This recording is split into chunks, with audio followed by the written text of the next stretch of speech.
So welcome back to the channel, guys. First things first, I mean, we've got a lot of things to talk about in today's video. This man is back in the Championship now. So earlier today, Middlesbrough put out a statement saying that MFC can confirm that head coach Jonathan Woodgate has been relieved of his duties with immediate effect. Jonathan was relieved of his role on Tuesday morning and will be replaced by experienced Neil Warnock. Warnock will assume responsibility immediately. The club would like to place on record its thanks to Jonathan for all his work in the role of head coach. Now, Middlesbrough fans, let me know in the comments down below, what is your reaction to this news? I think that the timing of it maybe surprised me a little bit, as of course we've just had this massive break in the season, and clearly this was something that was in the back of the minds of the people behind the scenes at Middlesbrough, you know. I mean, we saw Luton part company with Graham Jones. They then brought in Nathan Jones to replace him. He's then had that time to work with the squad, whereas Warnock's basically coming in to save them from relegation. And after the game of the weekend, Middlesbrough are in a bit of a perilous position, and I think that what they've done here, it is probably quite sensible. You know, things just haven't worked out for Woodgate, have they? Middlesbrough currently find themselves 21st in the Championship, 41 points.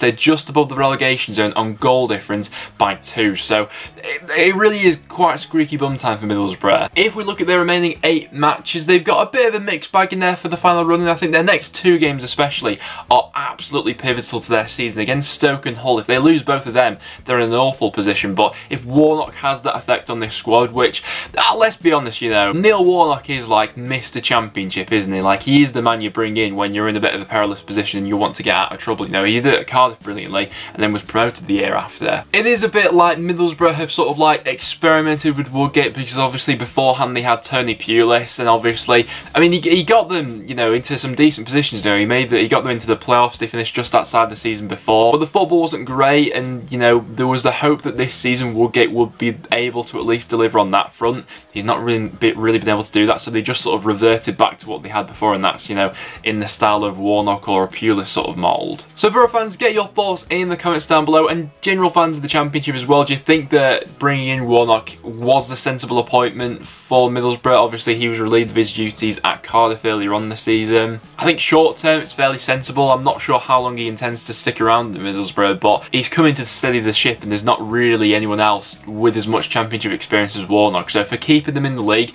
I think it's a good decision. Speaking about managers, Birmingham is still looking for one. There's sort of like a 3-horse race, it seems, at the moment. There's the 3 favourites for the Birmingham job. I think the fans' favourite at the moment is definitely Chris Hughton, is the one that they most want to get on board. There's been a lot of talk about Nigel Clough as well, and Lee Bowyer, of course, who's currently the Charlton manager. All things considered, I think that Chris Hughton would be like the best man for the job, but it's whether obviously he'd go there and Birmingham can actually agree something with him. I think Bowyer would be a good option as well, but it depends what he wants to do with Charlton. Clough, I think, would be a safe option. I don't think they go down or anything like that, but would they be showing that ambition to go to the next level under him? I'm not so sure. Blues fans, let me know down below who you're fancying for it. But that's some of the latest manager talk which is currently going around the league. Now to get into the main focus of today's video and to go over some transfer rumours. So obviously we do have football back now, but that hasn't stopped the rumour mill from churning out some interesting ones over the last 7 days or so. If you've seen any other rumours that we didn't mention today, then get them in the comments down below. But I'm interested to get your guys' view on a few of these. We've got a couple of big names being linked around the league at the moment. If you do go on to enjoy, make sure to leave a like. But without any further ado, let's hop in some rumours. So we may as well start with the big one that I saw the other day, that Leeds United have reportedly inquired about Norwich City's Emi Buendia. Now, obviously on this channel we spoke about Buendia a lot last season in Norwich's promotion season. Absolutely incredible in the Championship, 8 goals, 12 assists. You know, this season we've spoken a lot about the likes of Iberi Eze, Side Ben Rama, Matias Pereira as like the most creative outlets in the Championship. Last season, Buendia was just like at a whole nother level. He was absolutely unreal at Norwich in that season, and even this season in the Premier League, he's not scored, but he's registered 7 assists, and his creative stats are right up there with like the best in Europe. Only Kevin De Bruyne has averaged more key passes per 90 than Emi Buendia. I think that it's fair to say that Norwich will be in the Championship next season. I think it'd take a bit of a miracle for them to stay up this season. You know, I watched their game against Southampton the other day. They're a bit all over the place at the back, you know. It's just not quite clicked for them in the Premier League this year, and I just can't see a world where they would hang on to Buendia. Whether he goes to Leeds or not, that's a completely different question, but I can't see Norwich hanging on to him. So that then begs the question, where's he going to end up? You know, I'd be in no surprise to see that, you know, the top 6 clubs have been interested. There's going to be interest from La Liga as well, I'd expect. If Leeds were able to pull this one off, you know, it would be subject to them getting promoted, obviously. What an addition that could be, obviously. They're long term, I think they'd be looking for a replacement for Pablo Hernandez. You know, at 35, he's not getting any younger. You know, he's missed a chunk of the season already through injury.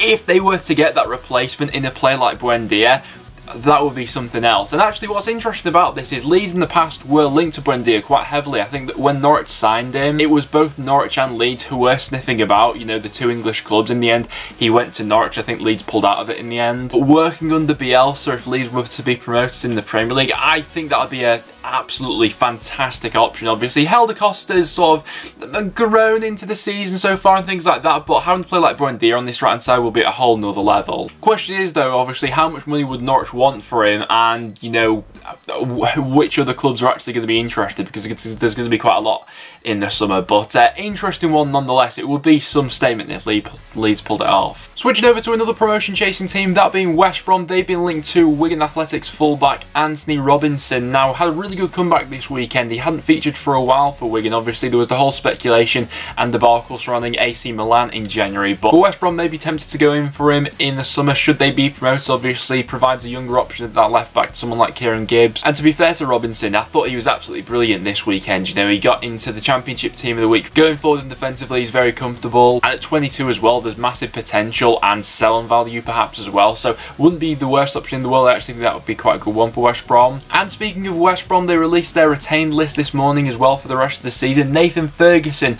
will leave the club next week after not agreeing new terms with West Brom. Now, I think that all the West Brom fans sort of knew this was coming, really. I think it's looking more than likely that he's going to end up at Crystal Palace. I am interested to see what West Brom fans think of this one though. How highly you actually rate Ferguson? What do you think of him leaving you? A 19-year-old, he's obviously got big potential, but I think it had become more clear that he's obviously like had his head turned by the Premier League, so he's going to be going off in that direction, but an interesting one nonetheless. And also continuing with West Brom, it's looking like they're going to be completing the permanent deal for Matias Pereira. Absolutely massive news for West Brom fans. So basically, when they got him on loan in the summer, they had a clause in his contract where Pereira needed to have 32 appearances of 45 minutes or more for West Brom to then go ahead and have the option to get him permanently. With the game against Birmingham at the weekend, that has now been achieved in terms of minutes played for West Brom, and the club's hopeful that they'll get all this done and over the line by Friday. So obviously, massive news for them. I think the fee in the end being 8.25 million, which in today's market, a player of Pereira's quality,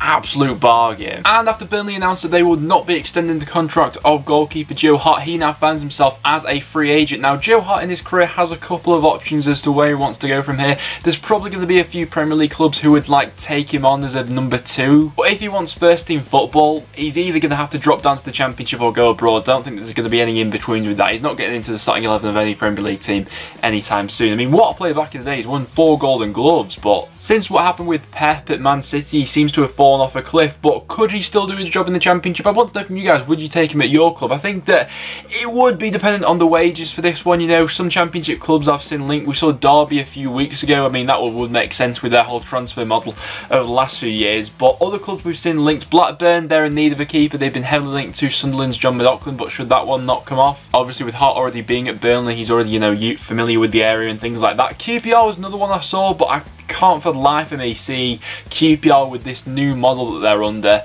throwing it all away and then bringing Joe Hart in as a big earner. I can't see that happening at all. Speaking of goalkeepers, QPR Sonny Dieng has been linked with a move to Birmingham as they look to solve their quite reoccurring goalkeeper issue. I mean, they've been after a sort of long-term replacement for quite a while now. Lee Camp's sort of like been a stopgap in between. As they search out for that goalkeeper, Dieng has been one name who has cropped up. Been out on loan in League One with Doncaster this season, actually done really well for them. Doncaster having the 3rd best defensive record in League One this season, just conceding 33 goals. Seems to be a good shot stopper with the ball at his feet and has impressed at League One, so deserves that chance at Championship level now. Maybe QPR would even want to hold on to him. Definitely want to keep you around though. With the goalkeeper being 25 now, he'll want to like establish himself somewhere as the number 1. Man City want to keep hold of Derby goalkeeper Scott Carson. He's been out on loan there as their number 3 this season. It was a bit of a weird move at the time, but pound for pound, Scott Carson is probably the best keeper that Derby have got like at the club at the moment. Obviously, he's been out on loan this season, but with him being one of the high wage earners and with him seeming to be happy to play that role at Man City as backup, I think I can see that one happening. Arsenal's Emi Martinez has been linked to Leeds United as they look for a long-term replacement for goalkeeper Kiko Casilla. Now, obviously, Martinez was in action in the Premier League over the weekend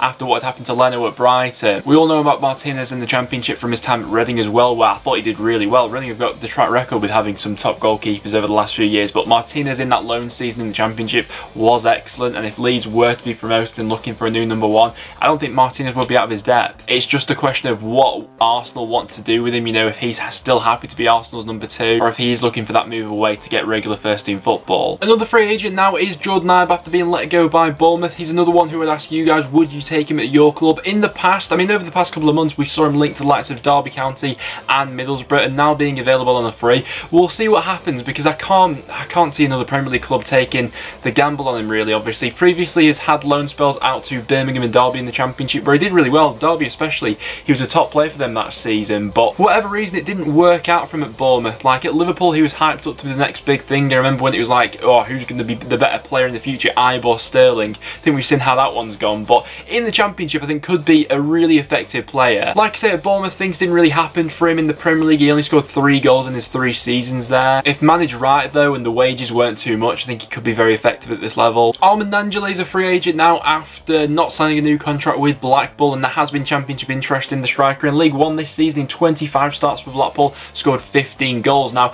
quite similar to someone like, I'd say Lyle Taylor, as in he's been a bit of a late bloomer in his career. This season with Blackpool has been his best to date in his career so far. But when you are putting up those sorts of numbers in League One, there is going to attract Championship interest. Cardiff City has been one Championship club who I have seen linked to him. He's a bit of an awkward player, really, because he is quite a sort of like gangly. He is quite big and could be utilised as a target man, but his movement is actually pretty decent. Like, he's pretty quick off the mark. I could see a Championship club going in for him this summer. I mean, Charlton were heavily linked to him throughout January, so we could see them going back in for him as well. On a free transfer, though, it's worth a punt. I mean, I wouldn't particularly mind North End going in for him either. Lyndon Dykes has been another striker linked to Cardiff over the last few weeks. He's got 9 goals for Livingston in Scotland this season. Other Rangers have also entered the race for the 24-year-old Australian striker, so that may be his preferred destination. Hibs winger Martin Boyle has been linked to the Championship with both Stoke and Huddersfield interested, the price tag being around £1 million for this player. Scored 5 goals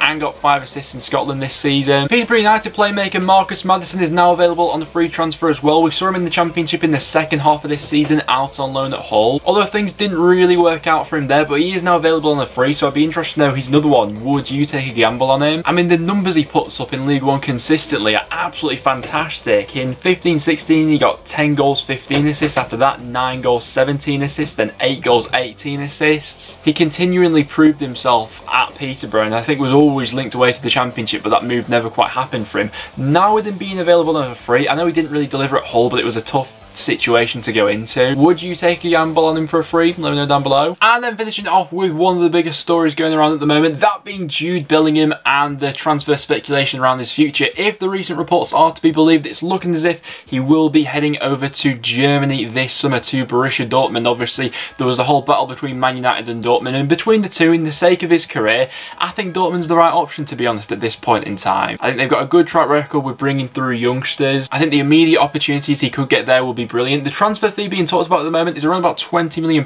Blues fans, let me know down below if you're happy with that or not. I think if handled correctly, Birmingham have an opportunity now to really use that money wisely, funnel it into a couple different areas of the squad, and they could really pick up like 4 or 5 quality players with that money if they reinvest it properly. And that's obviously why bringing in a new manager is so crucial and getting the right choice for that. Bellingham throughout the season, I mean, he's a brilliant prospect. We all know about him, don't we? 16 years old. Birmingham mostly played that sort of 4-4-2 formation, so he sort of played everywhere throughout midfield, on the left, on the right, in the middle. You know, he's played defensive midfield, attacking midfield. Brilliant on the ball, great technical ability. Got an eye for a goal as well with 4 goals and 2 assists. I think he's going to go all the way to the top, and I'm sure the old Birmingham fans wish him the best. But guys, there we have it. That will now wrap it up for today's video of the Championship transfer rumour roundup. If you enjoyed, please do leave a like, and also if you've seen any other transfer rumours going around recently, get them in the comments down below. But apart from that, thank you very much for watching. Make sure to subscribe for some regular Championship content, and I'll see you all in the next one.